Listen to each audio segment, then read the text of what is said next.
ಸ್ನೇಹಿತರೆ, ವಿಜಯನಗರ ಸಾಮ್ರಾಜ್ಯವು ದಕ್ಷಿಣ ಭಾರತದಲ್ಲಿ ಸ್ಥಾಪಿಸಲ್ಪಟ್ಟ ಅತ್ಯಂತ ವೈಭವಯುತ ಹಿಂದೂ ಸಾಮ್ರಾಜ್ಯವಾಗಿತ್ತು.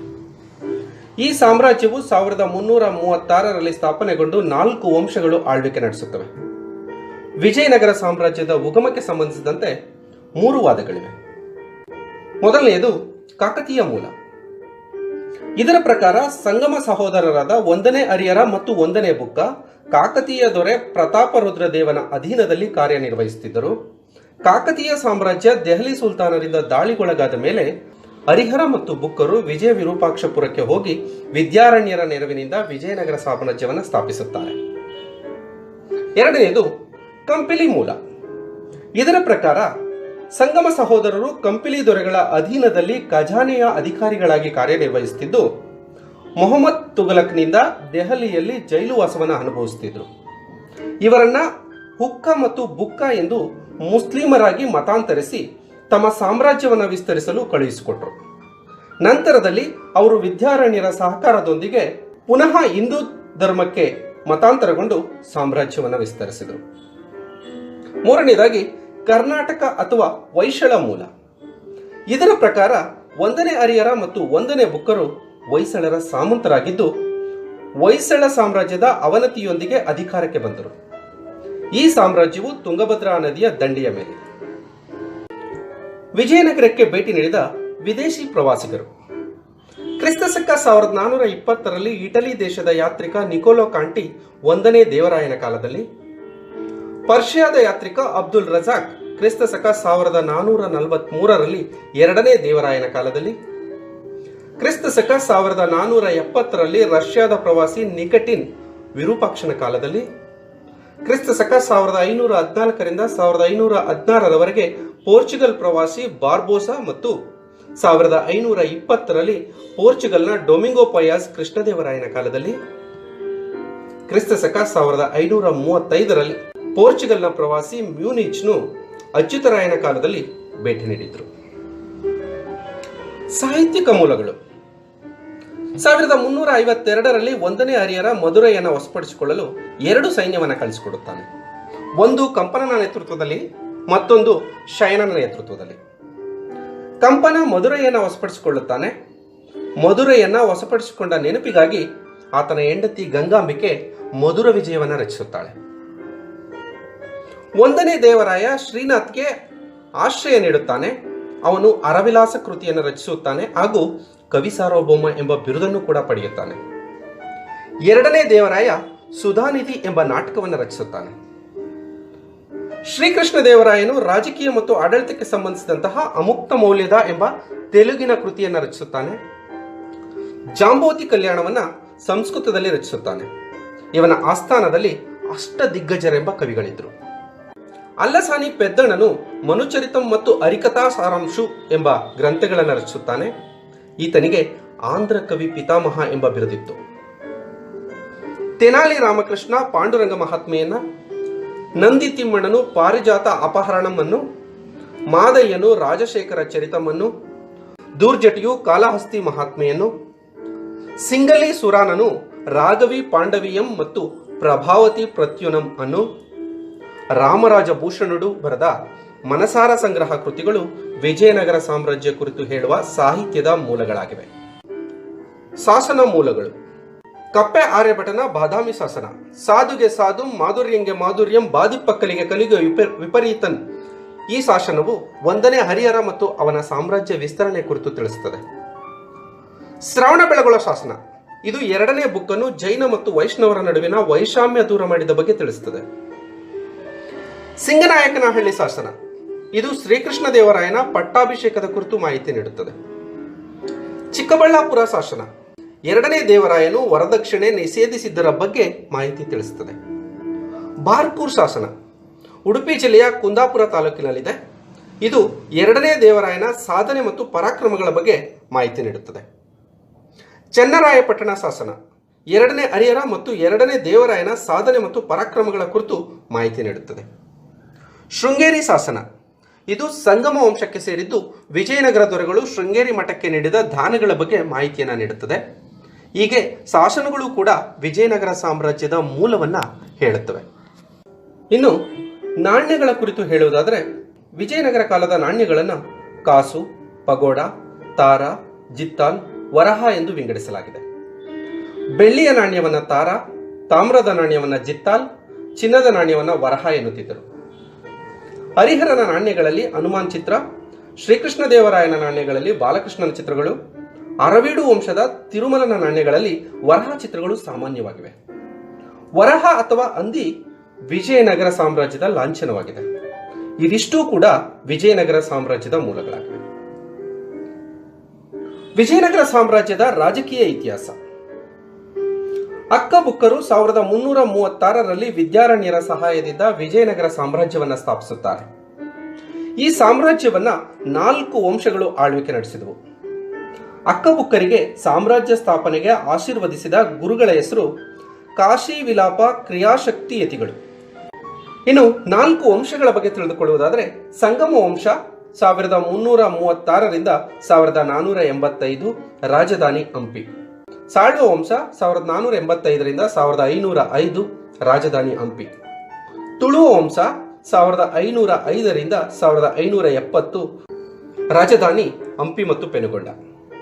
ಅರವೀಡು ವಂಶ 1570ರಿಂದ 1646, ರಾಜಧಾನಿ ಪೆನುಗೊಂಡ, ನೆಲ್ಲೂರು ಮತ್ತು ಚಂದ್ರಗಿರಿ. ಸಂಗಮ ವಂಶ 1ನೇ ಹರಿಹರ, ಇವನ ಕಾಲ 1336ರಿಂದ 1356.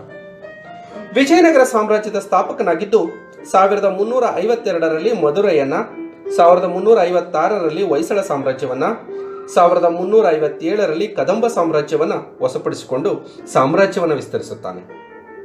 ಈತನಿಗಿದ್ದ ಬಿರುದುಗಳೆಂದರೆ ಪೂರ್ವ ಪಶ್ಚಿಮ ಸಮುದ್ರಾದೇಶ್ವರ, ಬಾಸಿಗೆ ತಪ್ಪದ ರಾಯರಗಂಡ, ರಾಜ ಪರಮೇಶ್ವರ, ಹರಿರಾಯ ವಿಭಾಡ ಹಾಗೂ ವೇದ ಮಾರ್ಗ ಸ್ಥಾಪನಾಚಾರ್ಯ ಎಂಬ ಬಿರುದುಗಳಿದ್ದವು.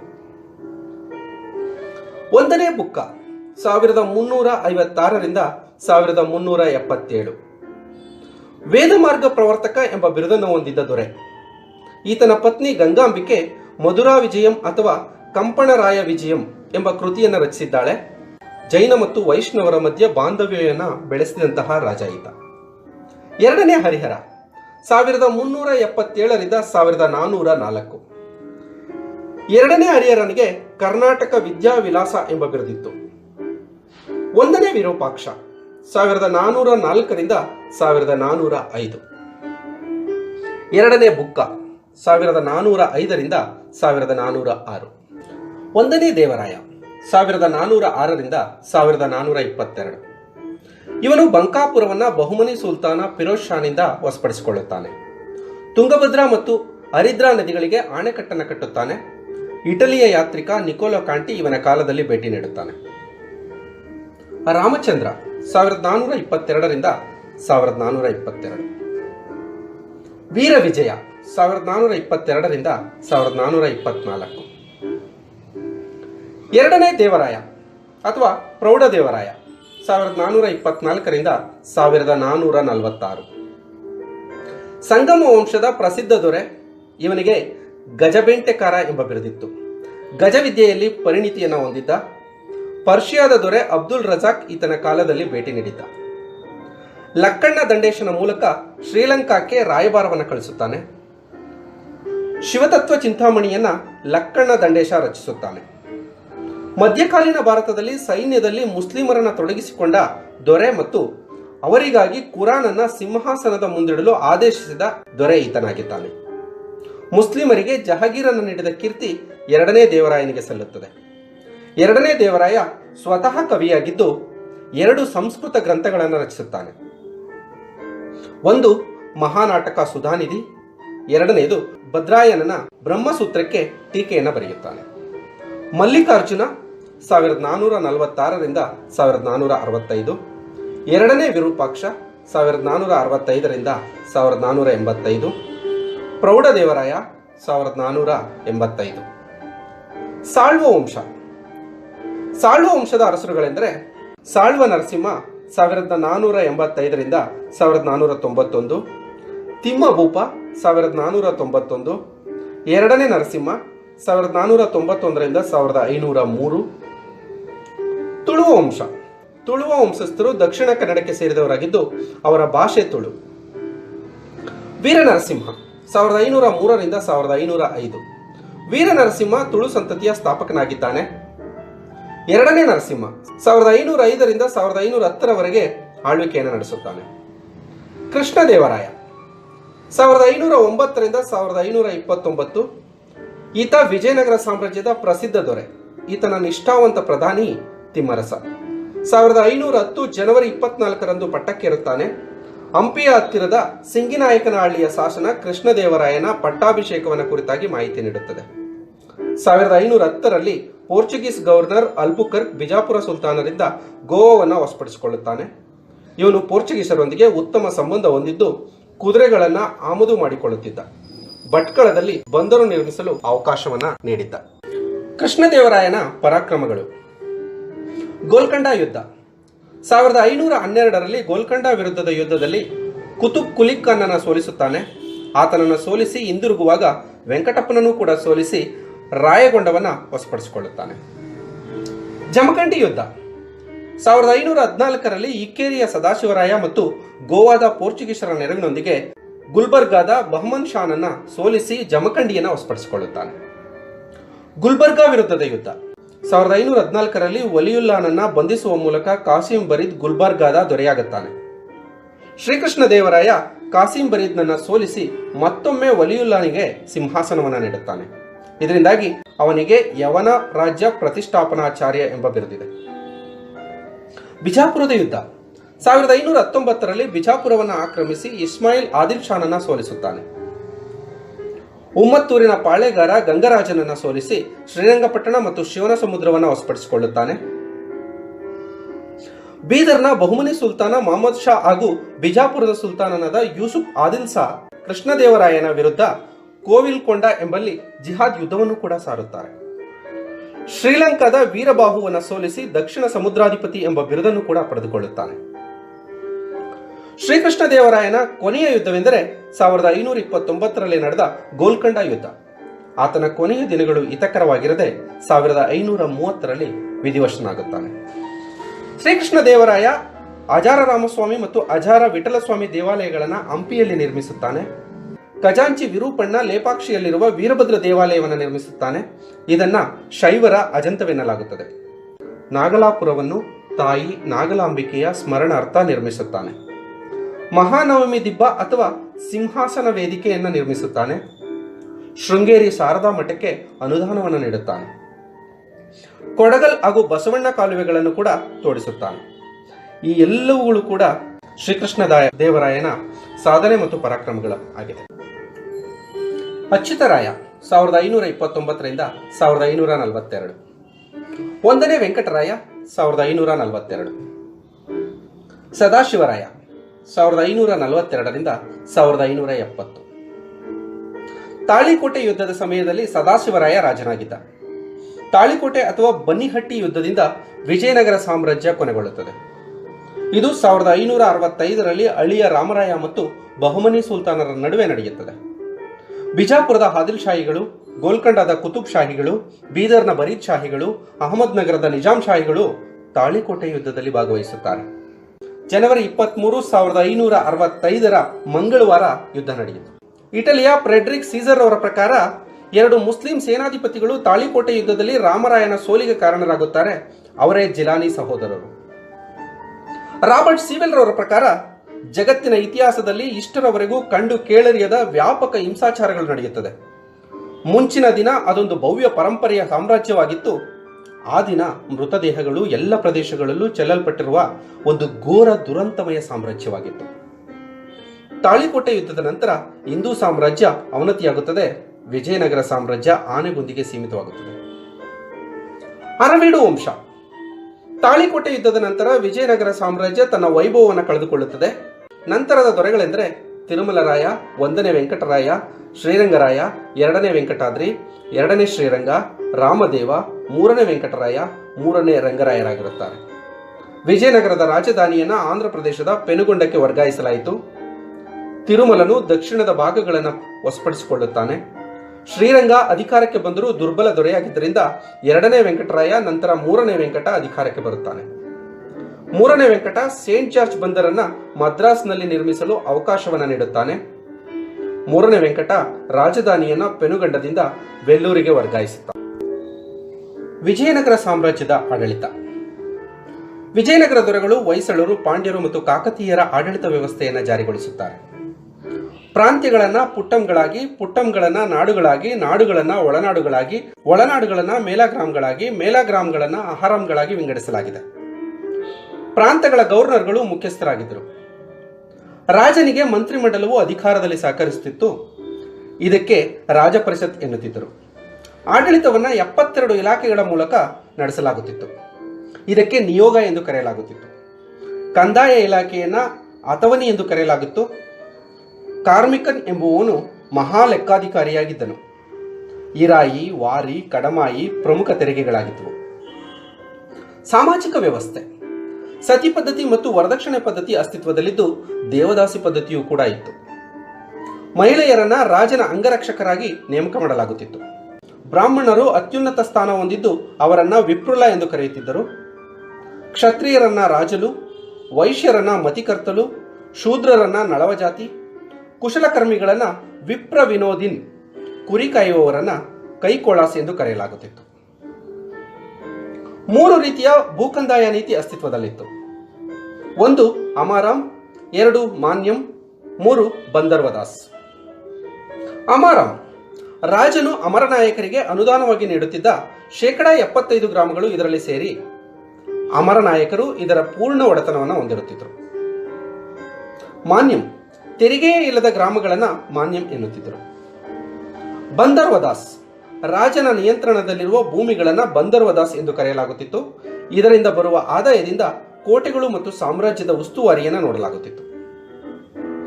ನಾಯಂಕರ ಪದ್ಧತಿ. ಇದು ವಿಜಯನಗರ ಸಾಮ್ರಾಜ್ಯದ ಪ್ರಮುಖ ಲಕ್ಷಣವಾಗಿದ್ದು, ಮಿಲಿಟರಿ ಅಧಿಕಾರಿಗಳಿಗೆ ಭೂಮಿಯನ್ನು ನೀಡಲಾಗುತ್ತಿತ್ತು. ಅವರು ಆ ಭೂಮಿಯ ಮೇಲೆ ಕಂದಾಯ ಮತ್ತು ಆಡಳಿತಾತ್ಮಕ ಹಕ್ಕನ್ನು ಹೊಂದಿದ್ದರು. ಅಯ್ಯಗಾರ್ ಪದ್ಧತಿ. ಗ್ರಾಮ ಆಡಳಿತವನ್ನು 12 ಜನ ಅಧಿಕಾರಿಗಳು ಹೊಂದಿರುತ್ತಾರೆ. ಅವರಿಗೆ ತೆರಿಗೆ ರಹಿತ ಭೂಮಿಯನ್ನು ನೀಡಲಾಗುತ್ತಿತ್ತು. ಅವರು ಆ ಭೂಮಿಯ ಮೇಲೆ ಸಂಪೂರ್ಣ ನಿಯಂತ್ರಣವನ್ನು ಹೊಂದಿರುತ್ತಾರೆ. ಗ್ರಾಮೀಣ ಪ್ರದೇಶಗಳಲ್ಲಿ ಭೂಕಂದಾಯವನ್ನು ಅಯ್ಯಗಾರರು ಸಂಗ್ರಹಿಸುತ್ತಿದ್ದರು. ಆರ್ಥಿಕ ವ್ಯವಸ್ಥೆ. ವಿಜಯನಗರ ಕಾಲದಲ್ಲಿ ಕೃಷಿಯು ಪ್ರಮುಖ ಕಸುಬಾಗಿದ್ದು, ಗಣಿ, ಜವಳಿ, ಲೋಹದ ಕೈಗಾರಿಕೆಗಳು ಪ್ರಮುಖವಾಗಿದ್ದವು. ಸುಗಂಧ ದ್ರವ್ಯ ಉತ್ಪಾದನೆ ಈ ಕಾಲದ ಪ್ರಮುಖ ಸಣ್ಣ ಕೈಗಾರಿಕೆಯಾಗಿತ್ತು. ಕರಕುಶಲಕರ್ಮಿಗಳು ಮತ್ತು ವ್ಯಾಪಾರಿ ಸಂಘಟನೆಗಳು ಅಸ್ತಿತ್ವದಲ್ಲಿದ್ದವು. ಈ ಕಾಲದ ಪ್ರಮುಖ ರಫ್ತುಗಳೆಂದರೆ ಬಟ್ಟೆ, ಸಕ್ಕರೆ, ಸಾಂಬಾರ ಪದಾರ್ಥಗಳು, ಅಕ್ಕಿ ಮತ್ತು ಕಬ್ಬಿಣವಾಗಿದ್ದವು.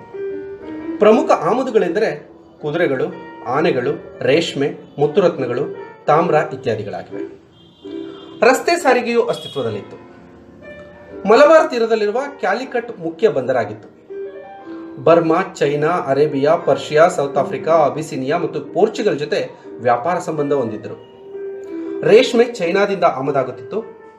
ಪ್ರಮುಖ ಬಂದರುಗಳೆಂದರೆ ಭಟ್ಕಳ, ಹೊನ್ನಾವರ, ಬಾರ್ಕೂರ್, ಮಂಗಳೂರು ಇತ್ಯಾದಿಗಳಾಗಿವೆ. ಕಲೆ ಮತ್ತು ವಾಸ್ತುಶಿಲ್ಪ. ದ್ರಾವಿಡ ಶೈಲಿಯ ಶಿಲ್ಪಕಲೆ ಅಸ್ತಿತ್ವದಲ್ಲಿತ್ತು. ಸ್ತಂಭಗಳು ಈ ಕಾಲದ ವಾಸ್ತುಶಿಲ್ಪದ ಲಕ್ಷಣಗಳು ಮತ್ತು ಸ್ತಂಭಗಳಲ್ಲಿ ಕುದುರೆಯ ಚಿತ್ರಗಳು ಸಾಮಾನ್ಯವಾಗಿ ಕಂಡುಬರುತ್ತವೆ. ಪ್ರಮುಖ ವಾಸ್ತುಶಿಲ್ಪವೆಂದರೆ ಮಂಟಪ ಅಥವಾ ಎತ್ತರದ ಪ್ಲಾಟ್ಫಾರ್ಮ್ ಹೊಂದಿರುವ ಮುಕ್ತವಾದ ಸಭಾಂಗಣ. ರಾಮಾಯಣ, ಮಹಾಭಾರತ ಮತ್ತು ಶಿವಪುರಾಣದ ಚಿತ್ರಗಳು ವಿರೂಪಾಕ್ಷ ದೇವಾಲಯದಲ್ಲಿ ಕಂಡುಬರುತ್ತವೆ. ಲೇಪಾಕ್ಷಿಯಲ್ಲಿರುವ ವೀರಭದ್ರ ದೇವಾಲಯ, ಆನೆಗುಂದಿಯ ಉಚ್ಚಪ್ಪಯ್ಯ ಮಠ, ಕಂಚಿಯ ವರದರಾಜ ದೇವಾಲಯ, ತಂಜಾವೂರಿನ ಬೃಹದೇಶ್ವರ ದೇವಾಲಯ, ಚಿದಂಬರಂನ ನಟರಾಜ ದೇವಾಲಯಗಳು ವಿಜಯನಗರ ಶಿಲ್ಪಕಲೆಗೆ ಉತ್ತಮ ಉದಾಹರಣೆಯಾಗಿವೆ. ಲೇಪಾಕ್ಷಿಯಲ್ಲಿರುವ ದೇವಾಲಯವನ್ನು ವೀರಣ್ಣ ಮತ್ತು ವಿರೂಪಾಕ್ಷ ಒಡೆಯರ್ ನೇತೃತ್ವದಲ್ಲಿ ನಿರ್ಮಿಸಲಾಗುತ್ತದೆ. ಹಂಪಿಯಲ್ಲಿರುವ ವಿಠಲಸ್ವಾಮಿ ದೇವಾಲಯ, ಲೇಪಾಕ್ಷಿಯಲ್ಲಿರುವ ನೃತ್ಯ ಸಭಾಗೃಹ, ವೆಲ್ಲೂರಿನ ಉತ್ಸವ ಸಭಾಭವನಗಳು ಶಿಲ್ಪಕಲೆಗೆ ಉದಾಹರಣೆಯಾಗಿವೆ. ವಿಜಯನಗರ ಶಿಲ್ಪಕಲೆಯನ್ನು ತಿರುಪತಿ ದೇವಾಲಯದಲ್ಲೂ ಕೂಡ ಕಾಣಬಹುದಾಗಿದೆ. ದೇವಾಲಯದ ಒಳಾಂಗಣದಲ್ಲಿ ಗರ್ಭಗುಡಿ ಸಾಮಾನ್ಯವಾಗಿ ಕಂಡುಬರುತ್ತದೆ. ಲೇಪಾಕ್ಷಿಯಲ್ಲಿರುವ ಏಕಶಿಲಾ ನಂದಿ ವಿಗ್ರಹವು ಅತಿ ಎತ್ತರದ ನಂದಿ ವಿಗ್ರಹವಾಗಿದೆ. ವಿಜಯನಗರ ಸಾಮ್ರಾಜ್ಯವು ಆಡಳಿತ, ಸಾಮಾಜಿಕ ವ್ಯವಸ್ಥೆ, ಆರ್ಥಿಕ ವ್ಯವಸ್ಥೆ, ಸಾಹಿತ್ಯ, ಕಲೆ ಮತ್ತು ವಾಸ್ತುಶಿಲ್ಪದಲ್ಲಿ ವೈಭವಯುತವಾಗಿದ್ದು, ತಾಳಿಕೋಟೆ ಯುದ್ಧದ ನಂತರ ತನ್ನ ಅಸ್ತಿತ್ವವನ್ನು ಕಳೆದುಕೊಂಡು ನೆನಪಾಗಿ ಉಳಿಯಿತು. ಇಂತಹ ಸ್ಪರ್ಧಾತ್ಮಕ ಪರೀಕ್ಷೆಗಳಿಗೆ ಬೇಕಾದ ನಿರಂತರ ಮಾಹಿತಿಗಾಗಿ ನಮ್ಮ ಚಾನಲ್ ಅನ್ನು ಸಬ್ಸ್ಕ್ರೈಬ್ ಮಾಡಿ. ಧನ್ಯವಾದ.